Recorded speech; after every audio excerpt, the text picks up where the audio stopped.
Welcome back, Blue Shirts fans, to episode number 728 of the Locked On New York Rangers podcast. I'm your host, John Chick. Just want to thank you guys, as always, for making Locked On New York Rangers your first listen every day. We are free and available on all platforms, and the Rangers, just a couple of minutes ago, in fact, wrapping up an intense 4-3 home victory in overtime against the New Jersey Devils. They pay the Devils back for what happened earlier this season.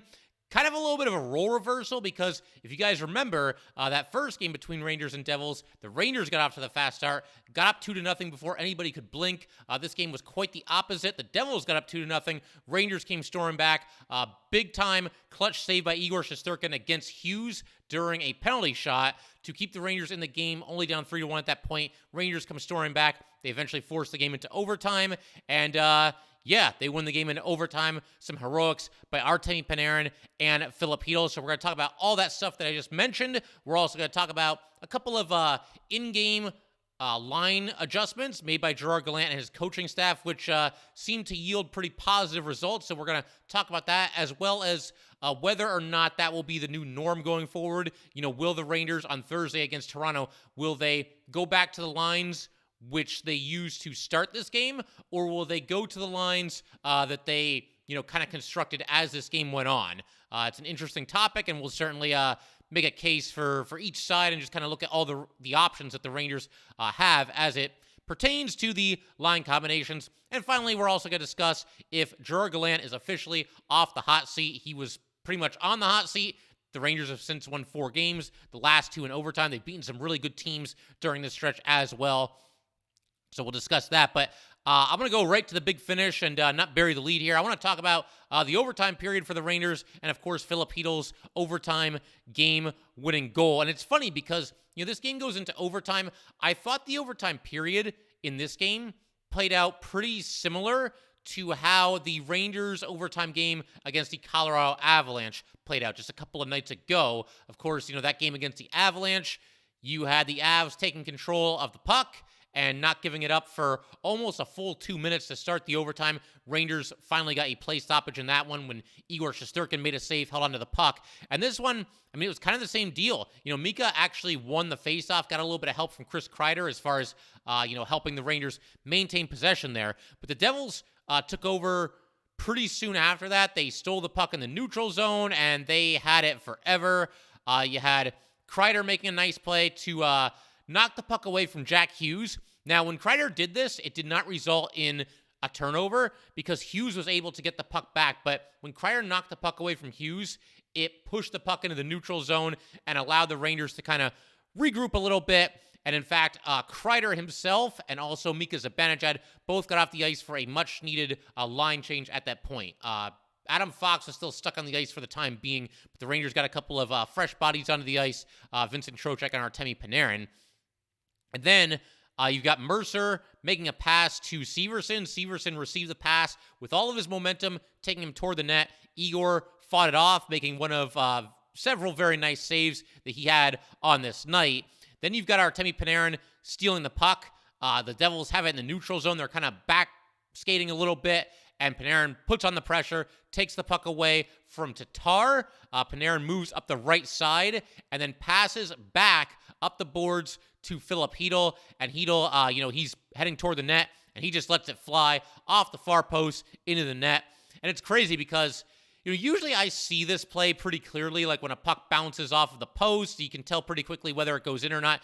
This one was kind of tough because, it hit the post and, went into the net, but it barely, it never really got that far over the goal line, maybe just a couple of inches, but it was clearly in. I didn't realize at first. I heard the post, and I kind of just froze because I was like, is it in? Is it in? And, of course, it was in, and Filip Chytil gets the game winner off of, once again, an assist by Artemi Panarin. Really nice play by Artemi Panarin there. We talked about in the last game against the Avalanche. Might be getting my... No, that was the last game. It was the Avalanche in the most recent game, and the Knights the game before that. It's tough because it's just a blur of New York Ranger wins right now.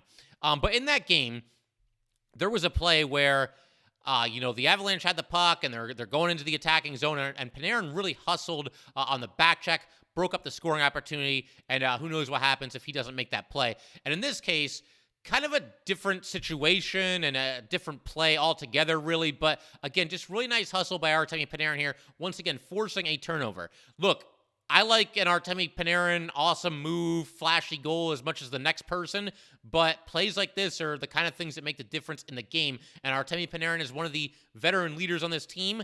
When he does things like this, I think it certainly makes an impression on his teammates. And hey, forget about making an impression. In this case, it just won the game. Panarin gets it to Chytil. Chytil takes care of the rest. Big moment for Filip Chytil there.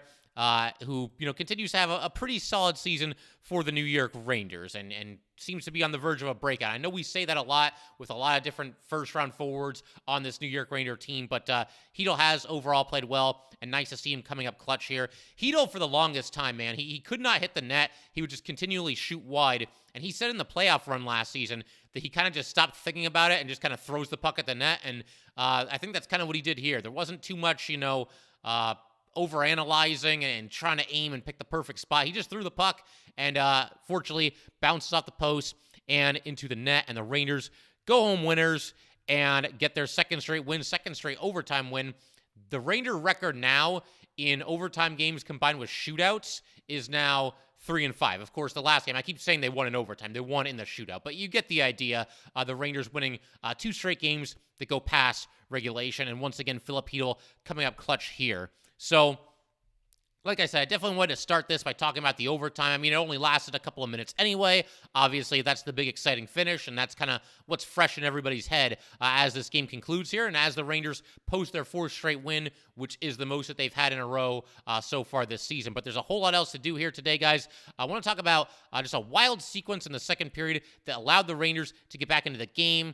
Also going to talk about, a little bit of a rough start for the Rangers in the first period, and, what kind of led to that. Jacob Trouba had a little bit of a shaky start. And also going to, once again, talk about these line combinations, a whole bunch of other stuff as well.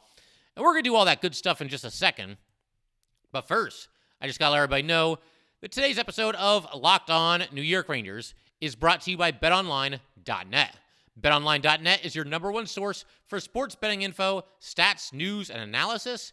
Get the latest odds and trends for every professional and amateur league. From pro football to college bowl season to basketball to hockey and World Cup, we've got it all at betonline.net. And if you love sports podcasts, you can even find those at BetOnline as well. We are always the fastest and easiest way to get your betting info. Head to the website today or use your mobile device to learn more. BetOnline, where the game starts. All right, we just want to thank you guys, as always, for making Locked On New York Rangers your first listen every day. We are free and available on all platforms, including YouTube. And as I mentioned, I wanted to kind of backtrack a little bit earlier in this game, namely to the second period, and kind of just point the spotlight there and talk about what was a crazy sequence here, because the Devils, it was 2-1 in their favor going in to the second period. I thought the Devils kind of got the jump on the Rangers at the start of the second period. They eventually increased their lead to 3-1 on a great goal by Jack Hughes. Roofs a backhanded shot over Igor Shesterkin. It's 3-1.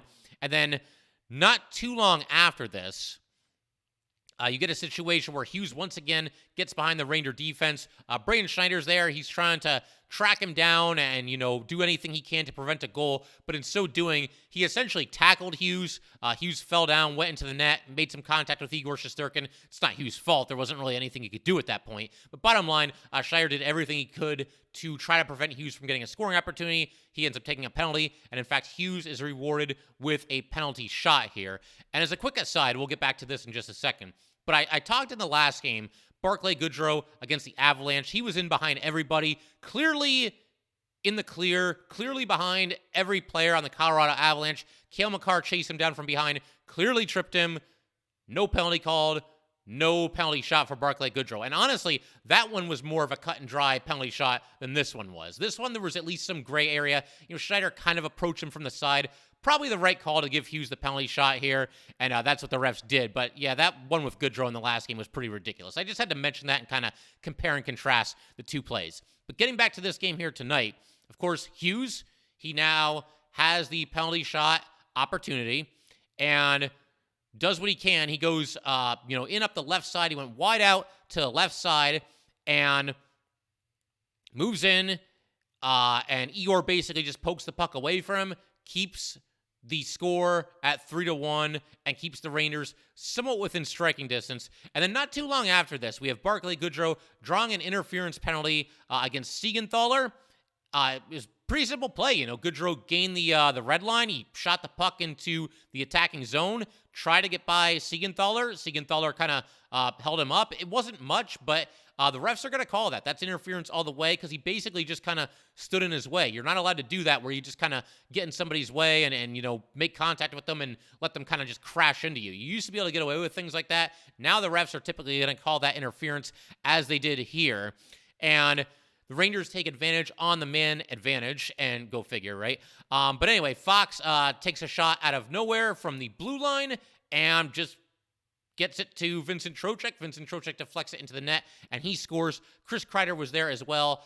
Credit to the Rangers on this power play for creating some traffic in front of Vanacek, and ultimately credit to Vincent Trocheck for being in the right spot and deflecting it home. And a great job by Adam Fox, too. I was not expecting this shot. I'm not so sure the Devils and specifically Vanacek were expecting this shot either, but sometimes it's a good play. You just throw it at the net and you see what happens. And Fox sees the ice so well. I'm sure he noticed that he had Trocheck and Kreider in front of the net there.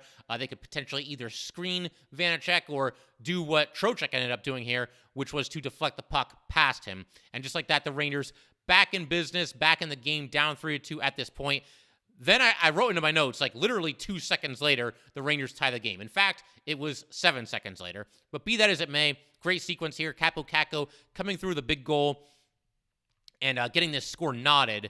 The Rangers won the faceoff and just exploded up the ice. You've got Chytil with a backhand pass to K'Andre Miller, and then K'Andre Miller, after drawing a defenseman toward him, makes just a beautiful pass across the ice to Kaapo Kakko. Kakko's right there. He buries it, and like I said, 2 goals for the Rangers in just 7 seconds, and just like that, we are tied.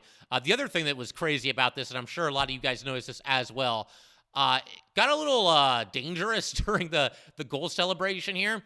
You had Kakko and Miller kind of jumping on each other.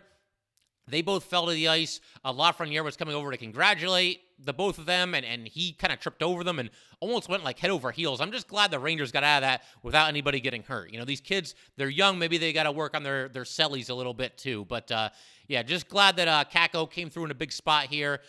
He has played well, and for so long he just was not getting rewarded for it. So really nice to see him coming away with a couple of goals in some recent games here.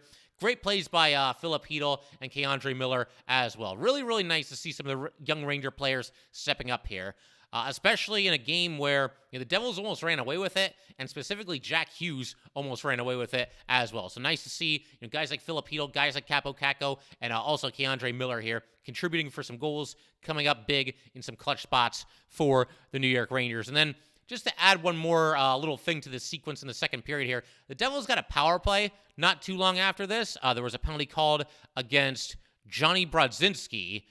He was called for, what was the penalty? It was tripping. And Igor with a great save here. Igor was moving hard to his left, and there was just kind of a fluky, bad deflection. So he had to kick out his right pad and basically just, made an outstanding save. I mean, what else is new with Igor Shesterkin? But all his momentum was going to the left. He had to kick out his right pad. He did it, kept the puck out, kept the game tied at 3-3. So we all know what happened after that. The third period, both teams were a little bit cautious in the third period, I thought, not wanting to make that mistake. It had kind of become a wide open game, and I think both teams trying to be a little bit more defensively responsible to start the third period. And honestly, I would say the Devils probably had the better of play in the third period. Not by a great amount, but by a little bit. But the Rangers defended well. Igor made some saves, and we find ourselves in overtime. And, of course, that led to the heroics from Artemi Panarin and from Filip Chytil, who scored the game winner. So in just a second, we're going to keep rolling here. I want to talk about a little bit of a rough start to the game for the New York Rangers. I mean, the first period couldn't have started much worse, and it couldn't have ended much better. The first period really was a tale of two periods, but also going to talk about a couple of the struggles that Jacob Trouba had early in this game, but I'm also going to give some props to Jacob Trouba as well. I'm going to explain all that in just a second. And, of course, the line changes that were made in the middle of this game. We're going to do all that good stuff in just a second.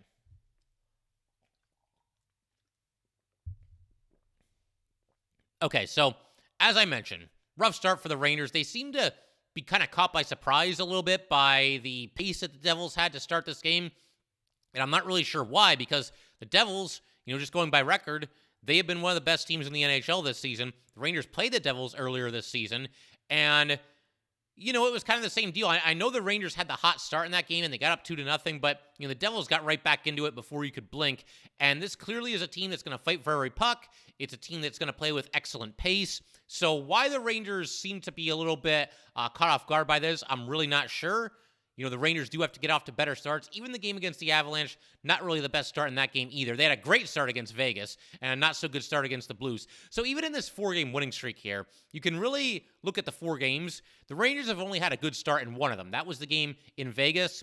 They got to be a little bit better, especially against quality opponents, but it is nice, at the very least, that they are responding, getting themselves back into the games, and ultimately winning a lot of these games. But yeah, the Devils, they kind of got the jump on the Rangers in this game, and Jacob Trouba off to a little bit of a rough start. He was is seemingly demoted. He was out there with Libor Hajek for a good chunk of this game, and Braden Schneider was, apparently up in the lineup playing with Keandre Miller. And Schneider's been great, but before we talk about Trouba, I do want to give some props to Braden Schneider. He scored a goal for the Rangers in regulation, their lone regulation goal against the Avalanche in the last game. That goal by Schneider gave him 4 goals in a 10-game span, and really, it could be 5 in 10 games. He had a goal disallowed because, the Rangers were offside, but Braden Schneider, man, really coming into his own, really looking like one of the, up-and-coming defensemen in this league. I mean, the Rangers have had a lot of them in recent seasons, and it looks like Braden Schneider's kind of the newest guy at the party here, but he's really been good. As far as Jacob Trouba, so it's early in the first period. Trouba turned over the puck trying to clear the zone. Igor then made a save against Tatar, froze the puck. So you think okay, no harm, no foul. Trouba turned the puck over, but the Devils didn't score. The problem is the Devils then had an offensive zone faceoff, which they won.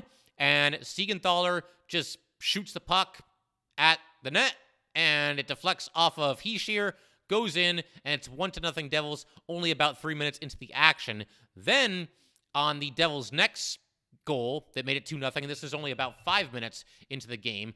You've got Trouba going down to his stomach to try to break up a 2-on-1, which he does. It was a nice play by Jacob Trouba here. Unfortunately, the Devils maintain possession. Trouba and Chytil, I don't know if it was miscommunication or what. They both had a chance to get the puck out of the zone. Neither one of them could do it. The Devils take it back, and Mercer scores. And like I said, 2-0 Devils just 5 minutes into this game. The one thing I will say about Trouba, he's one of the more accountable New York Rangers, and I think that comes obviously with being a captain. But after games, when the Rangers were on that losing streak, he faced the music every single night, gave answers, was honest and open about what the Rangers need to do better. And I know a lot of fans had some mixed feelings as far as the helmet throw was concerned when he fired his helmet into the boards against the Blackhawks. You know what? The Rangers are 4-0 since Jacob Trouba did that. And I get fans being somewhat upset with, Trouba and his play on the ice. I've said a couple of things on here, too. I don't think Trouba has played the way that he needs to play so far this season. But I will also say this, because we keep hearing about, Trouba having lingering injuries and playing through them. And on one hand, props to him for doing that. If that's the case, and he's got some pain, and he's not 100%, and he wants to go out there and gut it out for his team and lead this team as the captain, that's fantastic. I appreciate the guts. I appreciate the moxie. However, and I have said this before, but if this is going to be an ongoing storyline, then it's going to be an ongoing storyline on this podcast as well. If Jacob Trouba can get back to 100%, and these injuries really are hurting him right now, and they really are resulting in some of the poor play that we've seen at times this season from Jacob Trouba, then he's got to come out of the lineup for at least a short time, whether that's a game off, 2 games off, whatever it might be. And again, I'm no doctor, but if the two choices are Trouba playing basically the way he's played all season for the rest of the entire season and the playoffs, hopefully playoffs, if that's one option and the other option is, okay, Trouba has to miss 1 game or 2 games or 3 games, and in so doing, he'll be back to 100% and he'll be the Jacob Trouba that, we've seen for the most part over his first few seasons with the Rangers here, then I will definitely take the latter. I will take option B, and I think most Ranger fans would as well. Trouba has to play better, and if it's the injuries that are messing him up, slowing him down, whatever you want to call it, then he needs to take a couple of games to get healthy. And I'm hoping that the Rangers' schedule right now will kind of work in their favor. as far as Trouba's injury is concerned, because before this game tonight, they had 2 days off. They now have 2 days off in a row before they play on Thursday against the Toronto Maple Leafs. So the fact that they only play once in 5 days, maybe that'll help Jacob Trouba a little bit as well. But, we talked about the bad start to this game. The bad start necessitated some line changes from the New York Rangers. They started with pretty much the same lineup that they've been rolling with the last few games, which makes sense considering that they're on a 3-game winning streak. But they obviously did some juggling, made some adjustments. I first noticed it when the kid line was back out there together, Chytil, Kakko, and Lafreniere.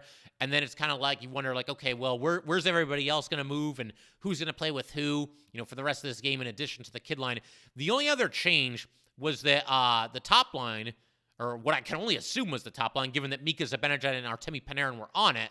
It was those two and Barclay Goodrow playing together. And then the third line seemed to be untouched, Trocheck centering Kreider and Vesey, and the fourth line stayed intact as well. You got Brodzinski centering Blais and Gauthier. I don't really have any issues with it because the Rangers took, like I said, about 12 minutes to get their first shot on goal. And even when they finally did, it was Libor Hajek, just kind of throwing the puck toward the net from the blue line, which, hey, if I'm Libor Hajek and my team doesn't have a shot on goal the entire first 12 minutes of the game, yeah, I'm probably just going to play the puck toward the net as well and just kind of take my chances. So, yeah, like I said, just not a good start for the Rangers, and Gallant wanted to mix things up a little bit. I do feel like in general he's a little bit too trigger-happy this season when it comes to shuffling the deck. But by that same token, this is a really rough start for the Rangers, and it gets to a point where you almost have to try something. But it also begs the question, what the Rangers are going to do in the next game.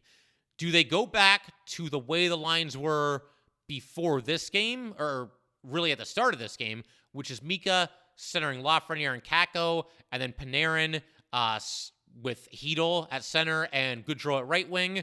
Or do they now stick with Panarin and Mika and Goodrow as the top line and the kid line together? Once again, it's a difficult question to answer, although the way things have gone and, the fact that this actually worked in this game, I get the feeling that we might end up seeing, once again, Mika, Panarin, and Goodrow together and the kid line back together, just to drive Rangers Twitter completely bonkers. Because obviously, for a little while, a couple games there, the Mika, Kakko, and Lafreniere line, that really clicked. The one game they combined for 4 goals, so that was awesome. But, they got off to a rough start in this game, and I thought that line, Mika, Lafreniere, and Kakko were a little bit quiet in the game against the Avalanche as well. Now, me personally, I'm not done with that trio. I would like to see them get another chance together.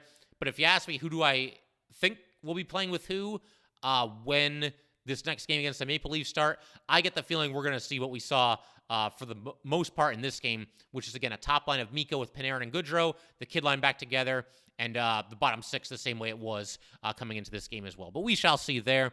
And we'll actually have some time to discuss it a little bit further as well, because like I said, it is another couple of nights until the Rangers are back in action.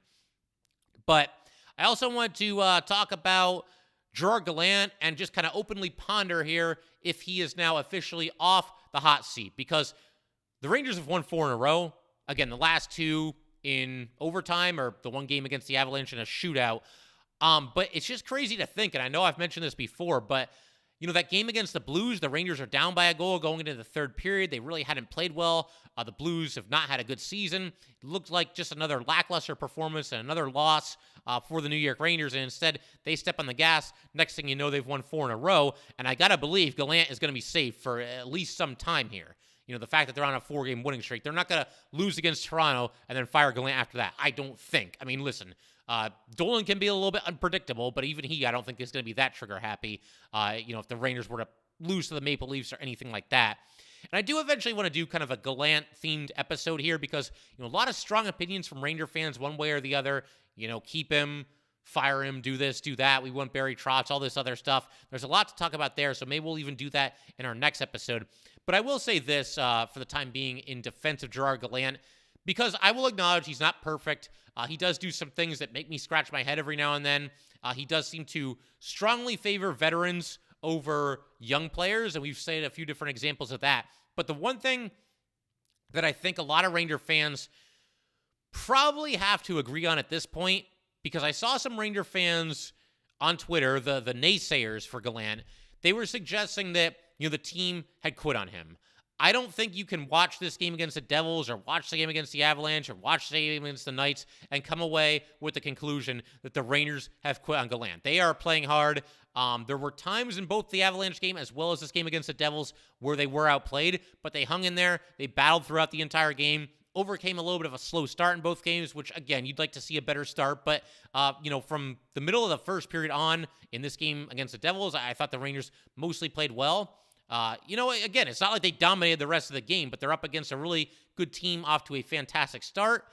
Same thing against the Avalanche. Avalanche were missing a couple players, but still defending Stanley Cup champions, and that was a battle, and the Rangers went to work in both of those games. They went to work in the game against Vegas, and at least in the third period, they went to work against the St. Louis Blues. So I don't know how, if you're a Ranger fan, even if you don't like Gallant, even if you think he's not the right guy for this job, he's not the right guy to bring the kids along, or whatever else it might be, you're just a big Barry Trotz fan, whatever other reason you come up with, I don't think that you could go to the reason that the Rangers have quit on Gerard Gallant, because that just, to me at least, could not be further from the truth when you watch how the Rangers have played in this last handful of games here.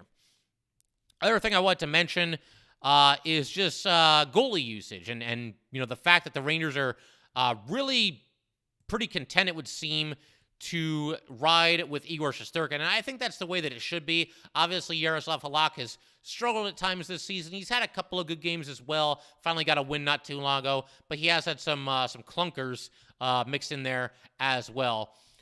When you look at this logically, as far as the Rangers' schedule is concerned, I mean, you really, if you're Gallant, you had to play Igor for a while, especially, he's no dummy. He's got to understand the fact that there had to be some urgency and the Rangers had to start winning some games. So they play him against the Blues and they win. They play him against the Knights and they win. They play him against the Avalanche and they win. And tonight they play him against the Devils and they win again. Now you've got 2 more days off.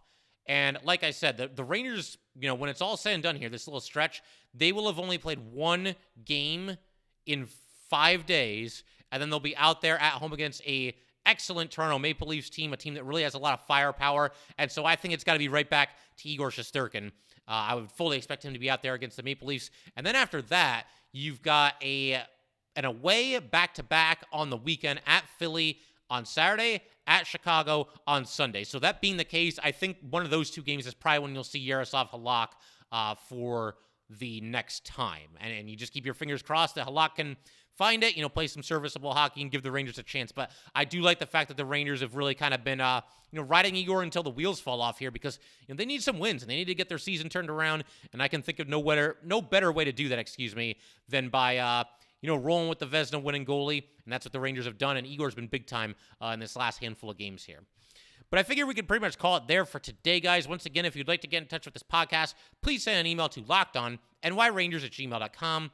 Once again, that is lockedonnyrangers@gmail.com, and definitely give us a follow on Twitter as well, @LO_NY_Rangers. Once again, that is @LO_NY_Rangers, and definitely subscribe to Locked On New York Rangers YouTube channel. Thanks again, guys. I'll see you next time. Thanks for making Locked On New York Rangers your first listen every day. For your next listen, check out the Locked On Sports Today podcast. The biggest stories of the day, plus instant reactions, big game recaps, and the take of the day. Available on the Odyssey app, YouTube, and wherever you get your podcasts.